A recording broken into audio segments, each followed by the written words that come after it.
Hi, and welcome to my first vlog uh, in my newsletter series. This is serving as an introduction. This is, of course, something new that I'm starting, something that I probably should have done a long time ago, but I was lazy. So here I am. My name is Jesse. I'm with Canine Perspective. I am the owner and sole operator of the business. I specialize in dog training and behavior, specifically aggression. Is what most of my clientele is just aggression cases, but also behavior, fear, nervousness, anxiety, separation anxiety, so on and so forth. But I also, of course, do regular obedience, off-leash obedience, puppy stuff, crate training, potty training, anything dog stuff, protection work, all of that. I do it. So, but my specialty is, of course, behavior, and this is serving as a welcome to what I'm going to try to do with this thing, try to grow it, hopefully, and hopefully build up a nice little uh, subscription base. So this is giving people insight into how I think, how I operate. If there's someone, or if you are someone that's looking for a trainer, and you haven't found someone that hasn't quite resonated with you, and then you watch this, you're like, oh, I like how this guy thinks, I like how he his approach is.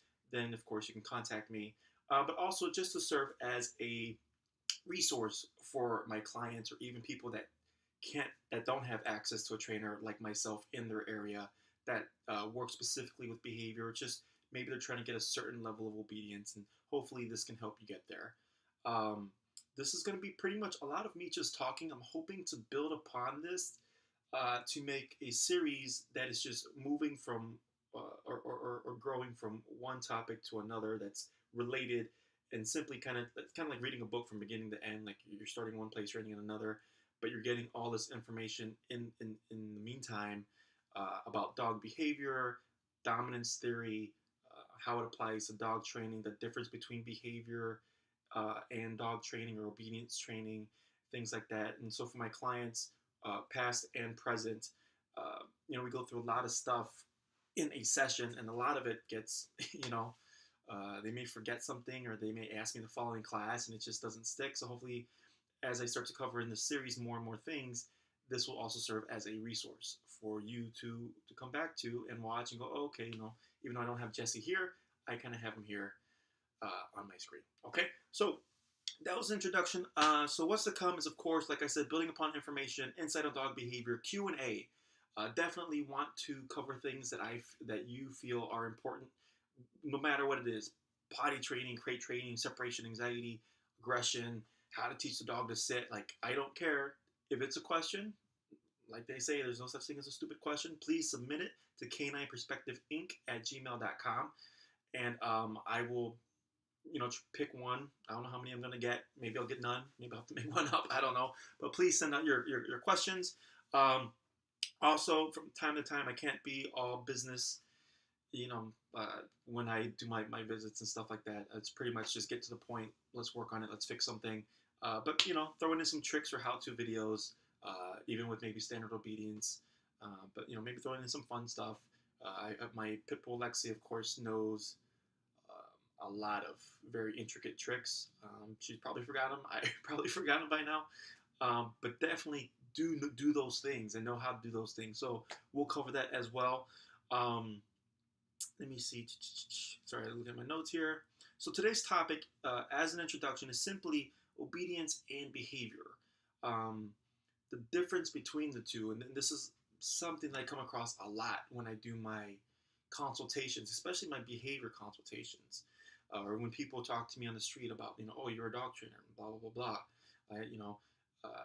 The most common misconception is that like when people come to me and they're like, oh, I need you to help me with dog training. I need you to teach my dog how to sit and lay down and all that stuff. I'm like, okay. And I'm like, is there any problems? And they'll say, oh yeah, my dog barks and lunges aggressively at other dogs. And then I just go, okay, why would sit, or why would teaching a dog to down fix that problem? Because that's a behavior, right? So most people think, well, if I tell my dog to sit, then the dog can't act out aggressively. And that's like a yes and no answer. If we're working with a legitimately reactive dog, a dog that means to do harm and is being reactive, in an aggressive fashion, having the dog sit for a treat is not going to fix that aggression. It's not going to fix that reactivity. And if anything, it's not even going to snap the dog out of it, because the dog is too adrenalized. It's too lost in that state of mind that that thing you're waving in his face does not matter. And in fact, you can actually get bit, because if the dog gets too frustrated, they redirect to the closest thing. And I've had many people get bit on either their hand that's holding the leash, or get bit on their leg, because that's the closest thing to the dog. The dog gets so frustrated, that frustration has to come out. So boom, your hand's right there. There you go. So obedience and behavior. If you're, of course, a client listening or watching, you've heard this before. I like to think of like everything with dogs, I like to think about in human terms so that people can relate to it. And this isn't to say that I humanize dogs, because that's not the thing. That's probably going to be a whole other video. But our behaviors are essentially the same. So obedience, math, science, English for a dog, right? Behavior for a human would be like, teaching our kids not to steal, not to bully, not to run a red light or something like that. That's like morality stuff, right? So that morality stuff for me is like behavior. Teaching a dog like, hey, lunging and barking at other dogs, biting, jumping on people, like those things, not allowed, unacceptable, right? So your dog, and I've had plenty of clients with their dogs that are geniuses, like can do all these fancy tricks and stuff, really advanced stuff, but still have reactivity issues. And the reason is because they're thinking like all these things are going to fix the dog, when it's really just teaching a dog, don't do that. Like, it's that simple. My mom, me growing up personally, didn't when I came home and stuff, was like, oh, did you break any windows? And I was like, no, mom. And she's like, oh, good job, boy. Like, blah blah blah blah. Like that. No, it's just like with behaviors, like you just don't do that. It's not really so much about teaching the dog, like, hey, sitting them down and going, look, you're not gonna bark at this dog because look, it's just not acceptable. That's not how it works. Sit down on command. Things like that are unnatural. Teaching a dog to sit on a command is unnatural. So that's something we do have to teach them. But when it comes to things like behavior, that's not anything we have to teach them. That's just something that they need to learn, is whether they can or can't do it. Dogs are very black and white. Yes, I can. No, I can't. So when we're dealing with behavior and obedience, it's very important to kind of think that way. It is kind of tricky because it also depends upon how we're going about our obedience.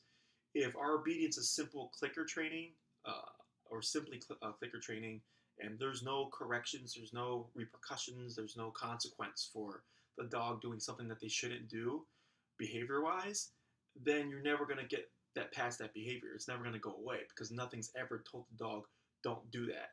So when people come to me, they're like, oh, I just want to have a good dog. People actually don't care about obedience, in my experience. They don't really care about that, other than leash pulling and coming when they call. Everything else, like, people like really don't care about. What they care about is that their dogs don't bite other dogs, don't bite people, don't jump on people, don't jump on kids. No reactivity, no barking, no separation anxiety, like things like that. And all that stuff is always behavior. That's not so much obedience. Teaching a dog to sit is not going to stop the separation anxiety.